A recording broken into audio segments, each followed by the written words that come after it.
एक गांव था जहां किशन नाम का एक जवान किसान रहता था। वो मेहनती था, लेकिन उसकी एक आदत थी जो उसे गांव के बाकी लोगों से अलग बनाती थी। उसे बहुत जल्दी गुस्सा आ जाता था। अगर कोई उसकी बात न माने या उसकी खेती में दखल दे तो वो उनसे लड़ने को तैयार हो जाता था। किशन के खेत के बगल में रघु का खेत था। रघु शांत स्वभाव का था, लेकिन उसे किशन की गुस्सैल आदतें बिल्कुल पसंद नहीं थी।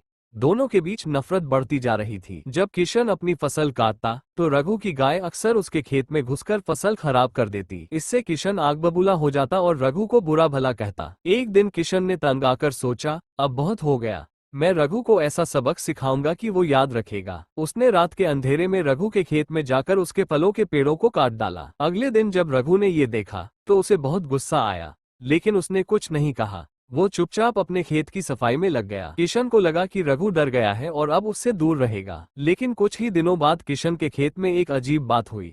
उसकी पूरी फसल पर किसी ने गंदा पानी डाल दिया, जिससे उसकी फसल खराब हो गई। किशन समझ गया कि यह रघु की बदला लेने की चाल है। किशन गुस्से से भरा हुआ रघु के घर गया और चिल्लाने लगा, तूने मेरी फसल खराब की, अब देख मैं तेरा क्या हाल करता हूँ। रघु ने शांत स्वर में कहा, तुमने पहले मेरे पेड़ काटे थे, इसलिए मैंने तुम्हारी फसल खराब की, लेकिन अब ये सिलसिला खत्म होना चाहिए। किशन हैरान रह गया। उसने सोचा था कि रघु डर जाएगा, लेकिन रघु ने उल्टा उसे सच्चाई का आईना दिखा दिया। किशन को अपनी गलती का एहसास हुआ। किशन ने सिर झुकाकर कहा, मुझे माफ कर दे रघु, मैंने पहले गलत किया था। हम दोनों ही अपनी नफरत में फंस गए थे। चलो इसे खत्म करते हैं। रघु मुस्कुराया और बोला, मुझे भी माफ कर दो।